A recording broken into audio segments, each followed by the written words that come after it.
اس وقت آزاد جموں و کشمیر میں عوامی احتجاج زور پکڑ چکا ہے۔ احتجاج کی قیادت جموں و Kashmir joint Awami action committee کر رہی ہے۔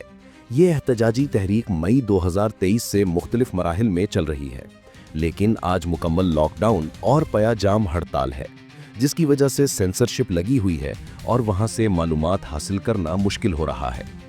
جموں و Kashmir joint Awami action committee نے 38 نکاتی ایجنڈا رکھا ہوا ہے، جن میں سے 36 حکومت نے منظور کیے مگر احتجاج کی کال دے دی گئی۔ 38 نکات میں مہنگائی، بجلی اور آٹے پر سبسڈی، بجلی کی لوڈ شیڈنگ اور ہائیڈل پاور پروجیکٹ سے حاصل ہونے والی آمدنی پر رائلٹی کا مطالبہ بھی شامل ہے۔ حکمران اشرافیہ کی مراد ختم کرنا، آزاد کشمیر اسمبلی میں 12 نشستیں ختم کرنا، عوامی مسائل کا فوری حل اور آزادی دی جائے۔ اس وقت مظاہرے مظفر آباد، باغ، راولہ کوٹ اور باقی شہروں میں ہو رہے ہیں۔ ہزاروں کی تعداد میں لوگ سڑکوں پر نکل آئے۔ احتجاج کے دوران پولیس اور مظاہرین کے درمیان جھڑپیں ہوئی ہیں۔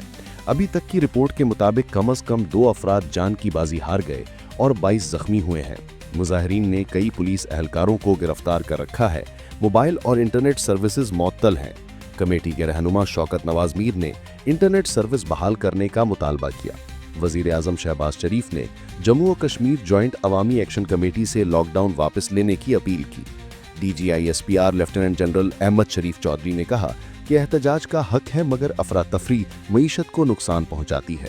فوج اور پولیس کی اضافی نفری اسلام آباد سے طلب کی گئی۔